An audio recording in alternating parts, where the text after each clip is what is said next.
So here is the rear bulb socket for my 2006 Sportster 883C.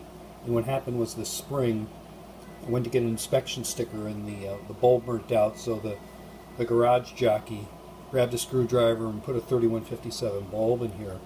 And I had the bike away for probably a couple months just because the weather just wasn't working, and I couldn't get out with work and family obligations. But I did take it out, and immediately the bulb wasn't working again.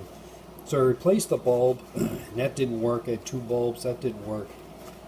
So I narrowed it down to this artifact. The replacement cost $26. And if you look at the inside of this, and that's why I have the white paper here, hoping that it can see, the contacts look completely smoked.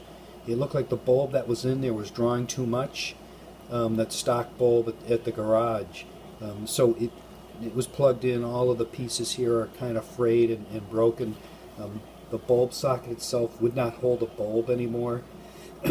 So I guess there's a lot of videos out there on how to replace the bulb.